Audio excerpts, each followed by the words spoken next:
Juno yari atunga miliyoni 50 zikise za views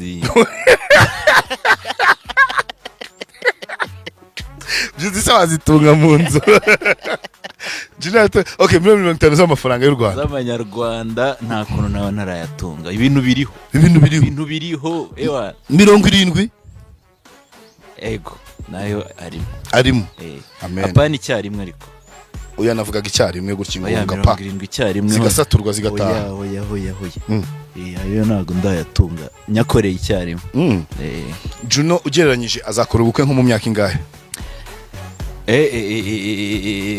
ugereranyije yareka kubukora igihe kingana nka guta ahubwo kujya mana we ni imibare myinshi kandi sinzi ariko nge nago sinzi ko nabukora ntarageza 30 utageza 30 kandi buri 27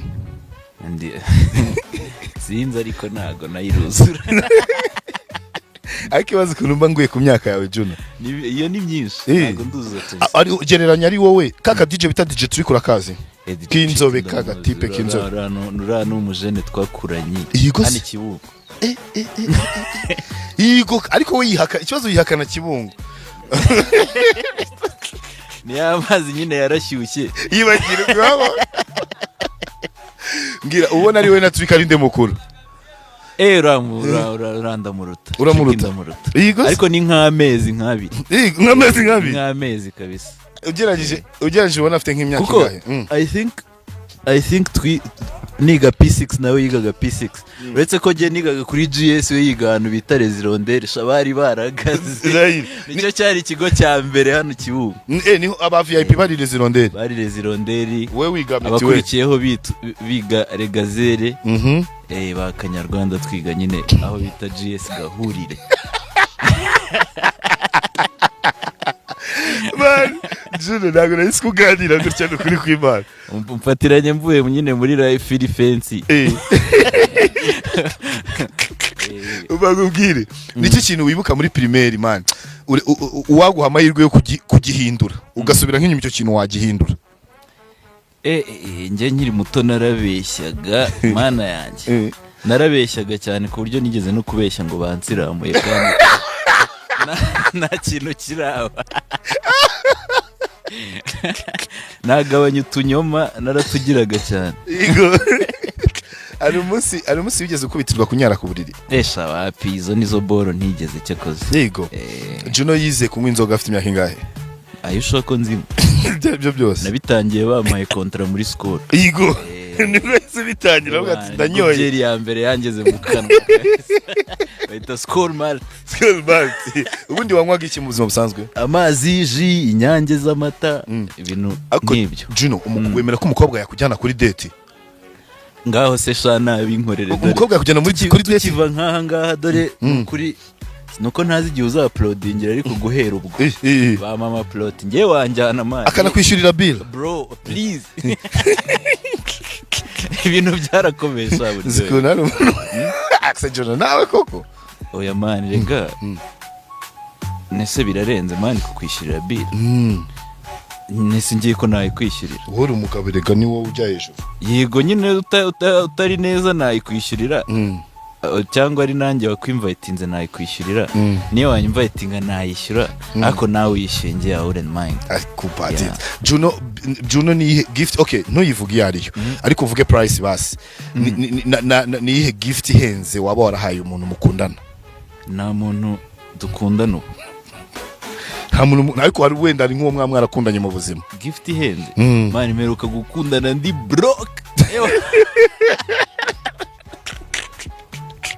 meruka muri relationship ndi hasi ko hashize n'iminsi kabisa reka genda hashize nk'umwaka nyinshi hashize nk'imyaka nk'itatu udakundana yego ako Juno nuko abakobwa bagukunda none se shaho danje man nago wabimenya nyine Juno nta mukobwa urakunda akaguhora kuri umustar cyangwa uri umuririmbyi byose sibyo byirirwa biba abana ngo nago bakunda exposure ikagenda kandi yakukunze niba ndavuga ati nta nicyo utwaye uri na karite nkunda rwose man nyine umuntu abakunda ibyo akunda nyine mu gihe nyine kuba uri superstar red flag kuri we atagucisha ishene nyine atagucisha ishene hari famille hari umukobwa wari wakujyana nk'iwabo famille ikakwanga ego ko ntago ibyo bintu birari banjyana kunyerekana 30 se yuzuye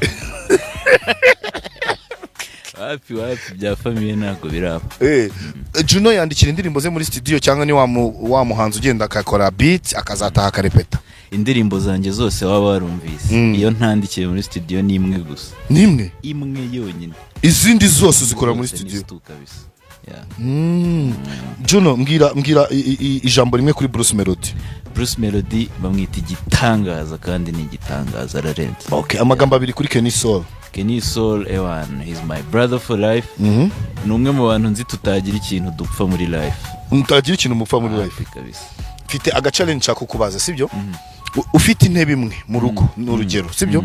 Hari ukuntu nyine umuntu aba afite intebe imwe. Ibyo byose nturagira sobukwe nari kumushyiramo ariko ntabwo ndi bumushyiremo. Ugira boss se basi? Ugira umu boss? Ibiremwa. Oya ngira aba boss no muri aka kazi turimo se urasi mfitemo aba boss. Okay aha. Bakinjirira rimwe urumva ari batatu. Boss wawe mufitanye gahunda yo kuguhemba uwo munsi. Hakinjira boss, ugira daddy? Wapi? Ugira mami? Yego. Hakinjira boss wawe, hakinjira na mami wawe, hakinjira na nyoko bukwe, mama w'umukobwa mukundana, wende umufiti. Abo bantu batatu urabumvishe? Nyoko bukwe, mama wawe na boss wawe bakinjira rimwe. Ninde waha karibu kuri ya ntebe mbere? Bro, boss yampemba hagaze nta kibazo. Wowe tumuribere. Hanyuma nyoko bukwe oya mere ni ubanza mbabarira akabanza kica Juno yabanza kicara akabanza karuhukamo none se ubyutse mu gitondo ugasangamo message call 30 za boss na message call 30 za girlfriend ninde wahamagara mbere mana we girlfriend se shaki ya hari n'abari bamba nawe nyine abari priorite